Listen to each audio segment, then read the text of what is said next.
ప్రియమైన దేవుని పిల్లలారా, ప్రభువైన యేసుక్రీస్తు వారి పేరట మీ అందరికీ వందనాలు. ప్రభువు పేరట మీ అందరికీ శుభములు, దీవెనలు కలుగునుగాక. ఈ ఉదయకాలం పరిశుద్ధ గ్రంథము నుండి దేవుని వాక్యాన్ని చదువుకుందాం. యోహాను సువార్త 11వ అధ్యాయము 26వ వచనాన్ని చదువుకుందాం. బ్రతికి నా యందు విశ్వాసముంచు ప్రతివాడును ఎన్నటికి చనిపోడు. ఈ మాట నమ్ముచున్నావా? దేవుడు తన మాటలు మన అందరి కొరకు దీవించునుగాక. ఆమేన్. ప్రియమైన దేవుని పిల్లలారా, మనం ఎన్నటికీ మరణించం. మన ఆత్మ శరీరము నుండి విడిపోయేటట్లు మామూలు మరణం సంభవించేమో కానీ మన ఆత్మ దేవుని నుండి విడిపోయే శాశ్వత మరణం మాత్రం మనకు లేదు. శాశ్వతమైన మరణం అనేది పాపము వల్ల వచ్చు జీతం అనే మరణం. ఇది అన్నిటికంటే ఘోరమైన మరణ శిక్ష. మన ప్రభువైన యేసుక్రీస్తు నందున్న మనలను ఆయన నుండి ఎవరు మనల్ని ఎడబాపలేరు అని ఖచ్చితంగా నమ్ముచున్నాము. మనం ప్రభు శరీరములో అవయవాలుగా ఉన్నాం. ప్రభు తన దేహములో ఉన్న భాగాలు పోగొట్టుకోవడానికి ఇష్టపడరు. ప్రభువుతో మనం ఉన్నాం. ఆయన మనల్ని ఒంటరిగా విడిచిపెడతాడా? ఇది అసాధ్యం. మనలో ఉన్న జీవానికి దేవుని నుండి విడిపోయే శక్తి లేదు. అవును, మనలో పరిశుద్ధాత్ముడు నివసిస్తున్నాడు కదా. అలాంటప్పుడు మనం ఎలా చనిపోగలం? ప్రభువే మన జీవం కాబట్టి మనకు చావు అనేది లేదు. ఎందుకంటే ఒకసారి ఆయన మరణించాడు కాబట్టి మరలా ఆయన మరణించలేడు. ఇంకా మనం ఆయన బట్టి ఒకసారి పాపాల విషయమై చనిపోయాం కాబట్టి మరణ శిక్ష అనేది రెండోసారి మళ్ళీ అమలు జరగదు. ప్రభువులో నీతిమంతులుగా తీర్చబడిన వారికి నిత్యజీవము అనే బహుమానం ఇవ్వబడుతుంది.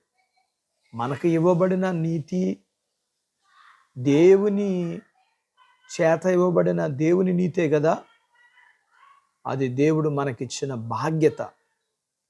ఈ నీతి మన నీతి కంటే గొప్పది సుమా. ఎందుకంటే ఇది దేవుని నీతి కదా. అందుకని మనకు దొరికే బహుమానం కూడా దేవుని స్థాయిలోనే గొప్పగా ఉంటుంది. దేవుని కొరకు జీవించడం, అలాగే దేవుని యందు విశ్వాసం ఉంచడం అనేవి రెండు కూడా గొప్పవే. ఇవి రెండు ఒకదానితో ఒకటి అభినవ సంబంధం కలిగినవి. మనం సంతోషంగా జీవించడానికి ప్రభువునందు విశ్వాసం ఉంచుదాం. దీనివల్ల సజీవుడైన దేవునిలో మనం జీవితానికి సంపూర్ణమైన భద్రత ఉంది. ప్రభువును నమ్మి సంపూర్ణమైన నిశ్చయముతో ముందుకు సాగిపోదాం. కృపగల దేవుడు మన అందరికీ సహాయం చేయునుగాక. ఆమెన్. అటు భాగ్యత దేవుడు మన అందరికీ దయచేయునుగాక. ఆమెన్. దేవుడు తన మాటలు మన అందరి కొరకు దీవించునుగాక. ఆమెన్. ప్రార్థించుకుందాం. నాతో పాటు ఏకీభవించండి. మమ్మలను మిక్కిలిగా ప్రేమించిన మా ప్రియ పరలోకపు తండ్రి, మీ పరిశుద్ధ నామమును బట్టి మీకు వందనాలు. ఈ ఉదయకాలం మీ పాదాల దగ్గర ఈ లేఖనాన్ని మేము నేర్చుకోవడానికి మీరు మాకు సహాయం చేశారు. అయ్యా, మేమందరము మిమ్మను మీ యందును విశ్వాసముంచి మేము కొనసాగగలిగిన బాధ్యత. అవునయ్యా, మేము మమ్మలను మీ నుండి ఈ లోకంలో ఏది దూరం చేయలేదు కదా. మీ లేఖనాన్ని బట్టి